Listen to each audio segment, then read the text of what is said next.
নমস্কার, আমি Sukanya. Happy Home Making with me চ্যানেলে আপনাদের সবাইকে স্বাগত। আজ আমি আপনাদের সাথে শেয়ার করব একটা quick and tasty recipe, egg curry. আপনারা হয়তো ভাবছেন এতে স্পেশাল কি আছে। হ্যাঁ, স্পেশালিটি তো একটা আছেই, আর সেটা জানতে হলে দেখতে হবে পুরো রেসিপিটা। এই এগ কারিটা বানাতে খুব কম উপকরণ লাগে আর খুব সুস্বাদু খেতেও হয়। চলুন দেখা যাক এই স্পেশাল ইনস্ট্যান্ট এগ কারি বানাতে আমাদের কি কি লাগছে। আমি 5টা ডিম নিয়েছি। আমি দুটো মিডিয়াম সাইজের আলু সরু সরু করে কুচিয়ে নিয়েছি। আপনারা যদি আলু পছন্দ না করেন স্কিপও করতে পারেন, পরিমাণটাও বাড়াতে বা কমাতে পারেন। তাছাড়া লাগবে একটা বড় পেঁয়াজ, একটা টমেটো, 3-4টে কাঁচা লঙ্কা। লঙ্কার পরিমাণটা আপনারা নিজেদের স্বাদ অনুযায়ী দেবেন। আরও আমি 4টে শুকনো লঙ্কা নিয়েছি। আর লাগবে অল্প আদা। কারির রংটা সুন্দর করার জন্য আমি ব্যবহার করেছি কাশ্মীরি লঙ্কার গুঁড়ো। আর লাগবে হলুদ, নুন পরিমাণ মতো, আর সর্ষের তেল। এক্ষেত্রে সর্ষের তেলেই ভালো হয়, সাদা তেলে ভালো হয় না। চলুন শুরু করা যাক আজকের রান্না। প্রথমে প্যানে 1 থেকে 1.5 টেবিল চামচ মতো তেল দিয়ে সেটা গরম হতে দেব। আমি অনেক ভিডিওতেই বলেছি সর্ষের তেল ভালো করে গরম করবেন, না হলে কাঁচা গন্ধ করে। তেলটা ভালো করে গরম হয়ে গেছে। এবার আমি তাতে আলুগুলো অ্যাড করে ভালো করে ভাজতে দেব।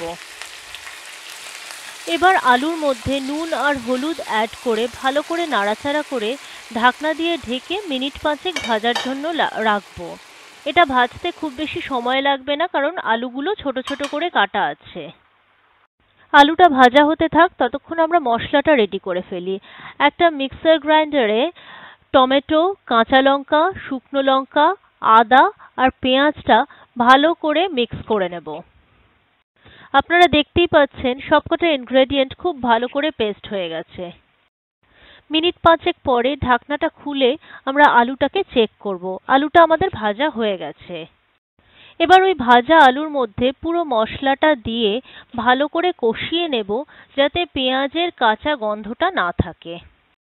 মশলাটা কষাতে কষাতে আপনাদের মনে করিয়ে দিই, এখনো যারা আপনারা আমার চ্যানেলটিকে সাবস্ক্রাইব করেননি প্লিজ সাবস্ক্রাইব করুন, আর তার পাশে বেল বাটনটা প্রেস করে দিন, যাতে আমার আপকামিং ভিডিওজের নোটিফিকেশনগুলো আপনাদের কাছে চলে যায়।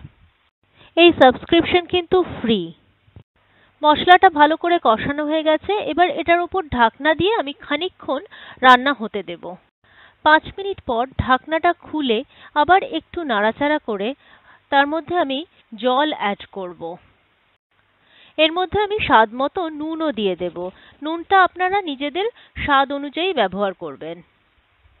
নুন দেবার পর ভালো করে নাড়ানো হয়ে গেলে আবার আমি ঢেকে মিনিট 5 জন্য রান্না হতে দেব। পুরো রান্নাটাই হবে মিডিয়াম আঁচে। 5 মিনিট হয়ে গেছে, দেখুন ওপরটা কি সুন্দর ফুটতে শুরু করেছে। এরপর এর মধ্যে কাশ্মীরি লঙ্কার গুঁড়োটা অ্যাড করে ভালো করে নাড়িয়ে নেব।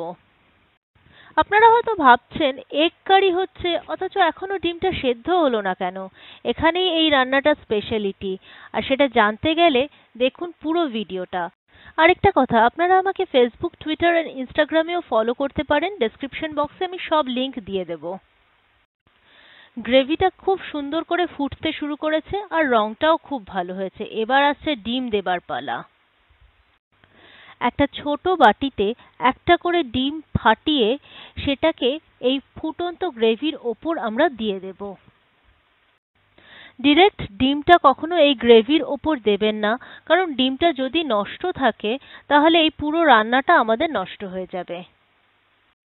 এভাবে সবকটা ডিম দিয়ে 3-4 মিনিটের জন্য ঢেকে রাখতে হবে লো ফ্লেমে। 3-4 মিনিট হয়ে গেছে, তৈরি হয়ে গেছে আমাদের ঝটপটে স্পেশাল এগ কারি। দেখুন কি সুন্দর দেখতে হয়েছে, আর বিশ্বাস করুন খুব ভালো খেতেও হয়েছিল। এখানে একটা কথা বলে রাখি, এই ডিমটা একটু হাফ বয়েল থাকলে বেশি ভালো লাগে। যদি আপনারা হাফ বয়েল পছন্দ না করেন তাহলে আরো 2-3 মিনিট এক্সট্রা ঢেকে রাখবেন। গরম গরম ভাতে পরিবেশন করুন ইনস্ট্যান্ট এগ কারি। আশা করব এই রেসিপিটা আপনাদের ভালো লাগবে, তাই একটা থামস আপ তো আমি চাইতেই পারি। সো প্লিজ লাইক করবেন আমার ভিডিওটা, শেয়ার করবেন বন্ধু বান্ধবের সাথে, আর কমেন্ট করে জানাবেন কোনো সাজেশন থাকলে। আর আমার চ্যানেলটাকে সাবস্ক্রাইব করতে ভুলবেন না। খুব তাড়াতাড়ি আমি আসছি নতুন কোনো ভিডিও নিয়ে। ভালো থাকুন, সুস্থ থাকুন, দেখতে থাকুন আমার channel Happy Home Making with me. By.